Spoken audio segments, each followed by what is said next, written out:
Fellow tennis nerds, let's talk about that never-ending topic of how to choose a racket.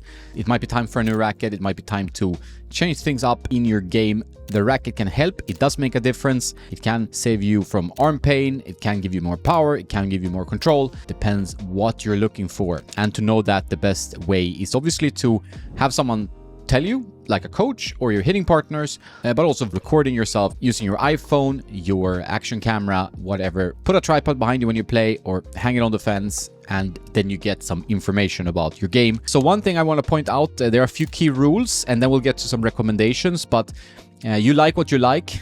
Sometimes someone will tell you, okay, you should play with a more powerful racket, you should play with an easier racket, you should play with a heavier racket, but overall, it's you who are playing tennis and you want to have fun. Tennis is fun when you're doing it the right way, and you should take feedback. You should listen to constructive criticism, of course, but in the end, it's you who are hitting the ball, and if you like a certain feel, then you should play with that. I can take my stepfather as an example. He loves his Wilson 6195. Everyone in the world is telling him that he shouldn't play with it. He's 67.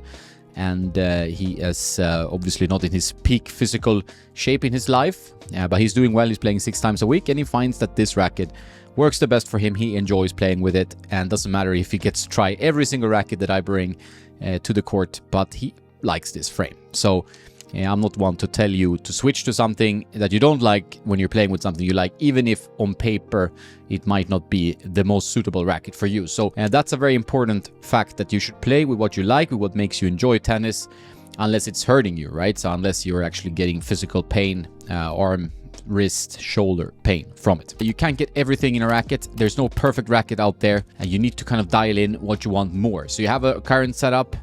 Sometimes you can work with the string, reducing the tension to get more depth, a bit bigger sweet spot, increasing the tension for more control. You can change the string for a more spin-oriented string, for more bite on the ball, or you can get more power from your setup with a hybrid or a softer polyester. So there are many options you can do with the string before you go to your racket, and there are many options you can do with customization as well. So adding weight, maybe at 12 o'clock for more power, increasing the swing weight, getting more stability from the frame. So there's a lot of tweaks that can be done. You can change the grip. In some cases, you can change the grip shape even, and the grip size. So there are definitely tweaks to your racket before you give up on it. I would tell people to consider those before you give up and buy a new racket, unless you really want to buy a new racket. Rackets are going to be a bit more expensive, it seems like, from what I heard, in coming months. So it's always good to think twice before you buy a racket. I do like having new rackets to test, as you know, but I really recommend people to stay with what works for them for as long as possible. But there are a few different characteristics in tennis rackets that you might be looking for. One is power. Of course, with stiffer, thicker frames like the Pure Drive, you're going to get more power, you're going to get more free depth, but obviously at the cost of control. So that's something you always have to realize, that there's always a trade-off. You get something, you lose something. That's always the trade-off you're doing with tennis rackets. There's not going to be like one that fits you like a glove. It might be something that is close to that, but obviously there will be some downside with every racket. For more spin, you know, the arrows, these rackets that create a higher launch angle, higher over the net, they give you more movement in the string bed to get that ball moving a bit more. It's all about creating like action on the ball, like rotations on the ball, and it makes it kind of heavy to play against because the ball kicks up when it bounces on your side. So it's always something to think about, how your opponent feels about your shots. You know, that's always good to ask your hitting partner, your opponent, what he thinks. You know, did this racket do more damage to you? Was it more difficult to play against? Or was this racket giving you kind of easy balls? So that's a really valuable information that I think you should ask for. Power, spin, or control. Maybe you want like a smaller head size, a tighter string pattern, overall lower powered racket to get more control so you can swing more freely, with confidence, without fear of going out. Counterintuitively, most pro players need less control than amateur players, because amateur players, we don't have that kind of massive swing speed. We don't generate enough spin usually on the ball to control the ball. Footwork a little bit sloppy, so we want usually less power from the racket, because otherwise we're going to overhit. And it's not in every case, but it's a scenario that should be known and that you should be aware of, because I see it over and over again in consultations. Players want to play with low-powered rackets because they cannot control the ball otherwise. I've been in this boat myself, and it's been a long journey to kind of get used to playing with more powerful rackets, especially when you grew up playing with like 95 square inch 1820 rackets, which was the old standard, but it's now becoming far less seen on the tour. There are still guys like Cerundolo, Taylor Fritz that play with the 95 square inch racket, but most players play with a larger head size these days. So control might be something you're looking for, and there's also the big other C word, which is comfort. You might be looking for a more arm-friendly racket, like you might have some injury, you might have a history of tennis elbow. Rackets these days, most of them have some kind of dampening, whether it's in the handle or a foam in the frame, some kind of material that takes the vibrations and doesn't send them straight to your arm. And that's something that could be very important if you have a history of tennis elbow, arm issues, and the wrist issues and so on. So you should take this comfort thing seriously. However, in many cases, it's the string. Someone is stringing a stiff string too high in terms of tension, and then that's where the arm issues come. So it's not always the racket, but the racket can really help you in terms of like the Clash. The Pro Kenix rackets are very friendly for the arm, and it's something to consider if you're in this boat where you're getting arm issues. Does this mean that you should just go searching for a category of racket? No. It can mean that you need to go up a little bit in head size or a slightly thicker frame. You might not need to go to a power category of rackets just because you want more power. This is good to keep in mind. But usually in every category you have different options. So if we talk about power, we can get to the E-Zones or the Pure Drives. They have a 98, which is a smaller head size for more control, and 100 for more free depth. More forgiveness. Is definitely a lot easier to use the 100. But the ball will go further and maybe higher, and there's a risk of you missing more, which is, you know, how you lose tennis matches is through mistakes. Still, what I'm seeing from the pros that I'm talking to and working with in some cases is that they overall want more easy to use rackets themselves. Not all the way to maybe what a rec player, a club player would like, but still they would like a little bit of lighter weights overall. I'm seeing them go down because the speed of the sport has increased. The balls, now we have an issue with the balls that they're a little bit losing their playability faster, and so players want to combat that. And obviously everybody is playing with polyester strings, so there's more bite on the ball, and they take more out of the ball every time, so there's like more fluff, of course, because of these sharp poly strings. And back in the day when there were multis, the balls used to last longer and people were hitting flatter and so on. There's a lot of things to think about, but overall it's like what you feel. So the best way is to always demo, get 3-4 rackets. That's what we try to do through our consultation, to give you a few options, and then you go on the journey of testing and see what works for you. What happens in many cases, my friend Nicola, he just made a video that he might go back to his Pure Drive from time to time, even though he committed to the Clash. Stefanos maybe going back to the Blade, who knows. So there's always a case where you might feel more at home and you want to go back. You play with that racket for a while, it was decent but didn't quite work out. It's fine to go back, no shame in that. Home is where the heart is, and home is where your kind of muscle memory is, so you're building up so much muscle memory with a racket, and it takes time to change. So you need to really commit and see if it's something you can work with, and that can lead you on a path of tough losses, because it's going to cost a bit to change equipment. Some players are faster at adjusting than others, but overall it usually takes a few months to really get into a racket when you switch. As I said, don't do drastic changes unless you're really sure you need them. It can be a small incremental change by adding a little bit of weight, going up to the slightly heavier model or the slightly lighter model. Like, usually the truth in tennis is like in very small parameters, so you should need to stay within that range. Don't go bananas and just like, okay, I need a power racket, so I go from a 95 to a 105. And that's not really usually where the solution is, unless you've been playing with a completely wrong racket. But usually you can make quite a big impact with just a small parameter change, whether it's lowering the string tension a few pounds or adding just 2 grams of weight to the 12 o'clock on the racket face for more power. So there's small changes making large impact. There are obviously categories and things to consider. There are good rackets from all brands these days, and I've tried to pick recent models so they're available to purchase if you want to purchase them. And if you do, check out our affiliates, Tennis Warehouse Europe, and Tennis Only.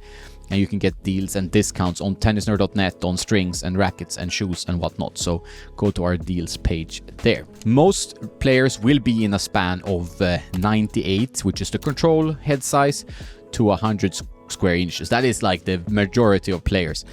Then obviously different weights, slightly different beam thickness. Some rackets are larger in head size. If you need help, like a 110 square inch racket is an oversized racket. But I think for the most recreational, decent players, like NTRP 3.5 and upwards, you can probably play with 100 or even a 98 in some cases, depending on how your swing is and what you want from your racket. You know, they are obviously highly personal.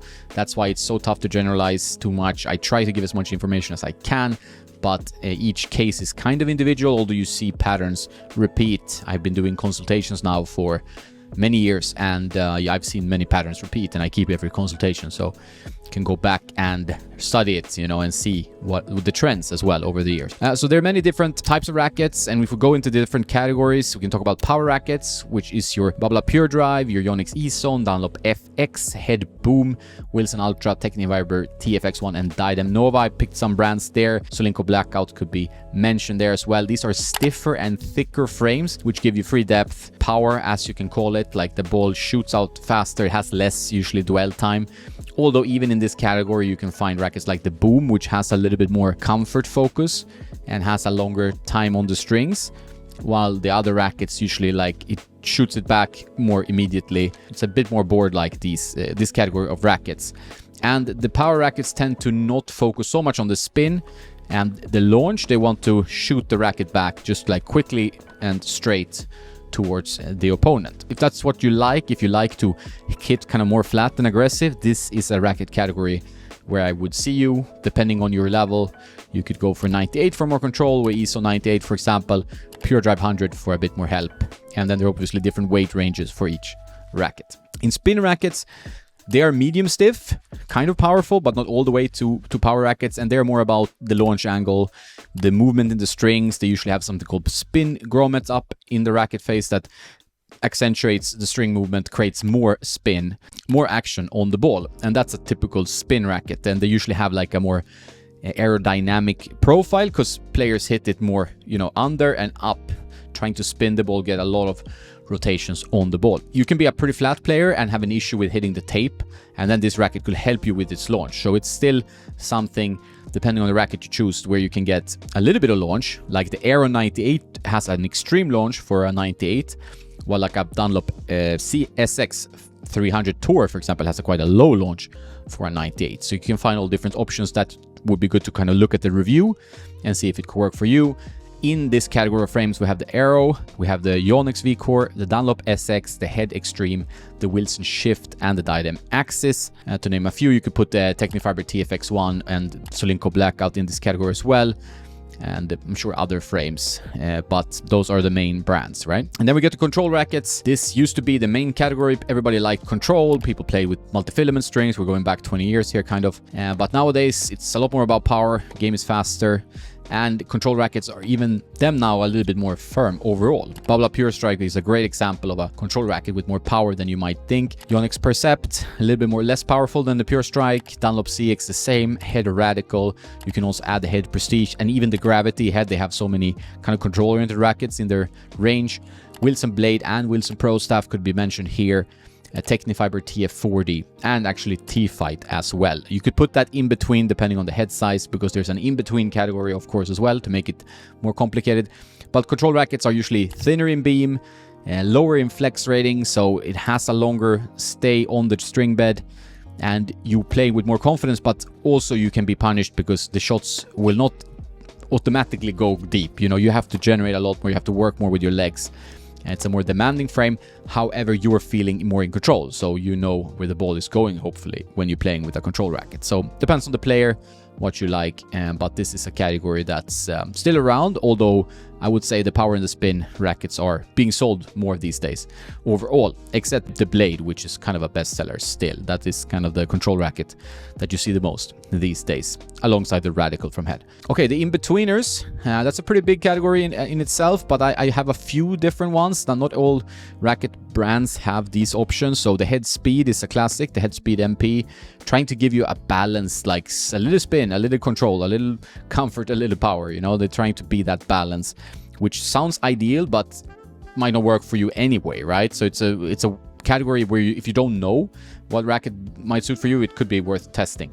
I have the Nordic Dots Model 100, which is a favorite of Henrik, and I also like it, and my friend Adri, they play with this racket. It's a very versatile frame, low powered, but very versatile. You can get some pop, you can get some spin, it stays there in the middle. You have the T-Fight 300, which is a 100 square inch T-Fight, and you have the Dunlop CX400 Tour. So these kind of control lines then give you like a 100 range option, Wilson Blade 100, for example. So there are these control rackets that then give you the more forgiving options. So those are the main categories to consider. Comfort rackets are not as popular, I would say, but it could be something to consider. Wilson Clash, trampoline, really, like it's very, very high twist weight, doesn't twist easily, ball goes deep because of all the flex, shoots out. Issue with that is control. Other benefits is like you get pretty good depth, very arm friendly, and nice to play with. It's a good sensation to play with. Procenics, they have this kind of micro beads moving around in 4 different chambers on their kind of kinetic system on their rackets. So they move with the racket towards the contact point where the ball is, and that takes some shock out, and that system really seems to work. So Procenics, they do good arm-friendly rackets. The Black Ace, I think, is their main, really like flexible, very comfortable frame. One thing to point out is here, there's no right or wrong. If you don't like a racket after 30 minutes, like don't, then I don't think it will win you over. I think that's a little bit you will feel after the first half an hour or even sometimes 10 minutes. Okay, this will not work for me. Sometimes you can be on the fence and then you need to try it more. But you need to have a little bit of a positive sensation. There's so many rackets to try, and there's so many rackets coming out every year that if you don't have that positive sensation straight away, I don't think it's worth wasting a lot of time on it. You know, if it's already your racket and you want to tweak something, by all means, you can customize, you can change string, tension. But if it's a new racket that you're demoing and you don't like it, then I think it's better to just move on to the next racket. There are enough rackets, right? I usually say, hey, if you don't know what to play, try these versatile frames like the Headspeed MP, Nordic Dots Model 100, or T-Fight 300 from Technifiber, Yonex Percept 100. These kind of in-betweener frames, I think it's a great idea for an intermediate player overall. Of course, if you're like a control junkie, you want like to control the ball and you're not good at like maybe generating a lot of spin, then you can go to a Blade 98 or a Radical MP. These kind of control rackets that are not super heavy and play good. But I wouldn't go for like a super heavy racket. Like a 350 gram unstrung is usually these days quite on the top range. I know if you go back a few years, you know, we all play with the 6195 from Wilson. It was 330 plus grams, but times have changed. Rackets are usually a little bit more forgiving, and tennis has also changed. So I would urge you to consider a little bit more forgiveness, and 98 is as low as I would go on the intermediate level. I mean, I know there are many of you that like the Pro Staff or the Pro Staff 97L even, and maybe customized. That's an option, of course. Just know that you're missing out on some forgiveness, some free depth, and potentially spin in some cases. So that's really where you have to feel it out yourself. That's usually where I say, okay, start with thinking about a versatile frame that can do most things, and then you will learn from that experience kind of where you want to go with getting more control, more power, more spin. So if you start in the middle,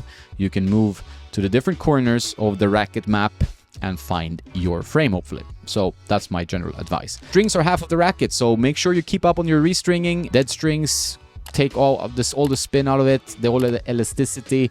It might hurt your arm, and it's definitely like a shame to play with a bad string in a good racket. You will ruin the racket. The experience of playing with that racket won't be as good. We have a recommended strings page that is very popular, where, I mean, I test pretty much every string that comes out, and I really feel that the string is very important. There's tension in the string, and it has to work with the racket. You might have a great string in one racket, but it's not as great in another racket. So this is where you might need to experiment a bit and be open to restringing. One way is to learn to restring yourself. You use a stringing machine. You can get a cheaper one used, or, you know, hopefully you have a good stringer close to you that is not too expensive, so you can experiment a bit, because this is where experimentation is quite important. Control tend to be more important than power. Most players value control for a good reason, because you're the one hitting, you're the one in charge. It can be tough for many club players to be able to get enough spin, enough control with rackets that are stiff and powerful, and that's something I see over and over again. It's just very tough to go from playing a Prestige to a Pure Drive. So control is at a premium, and I would start thinking of how you can control the ball, make sure you can hit the same spot over and over, and then you can move on maybe to learning to adjust. It depends a little bit on your style, but I think avoiding unforced errors is the best way to win matches, at least as a starting intermediate player. It's really where matches are won.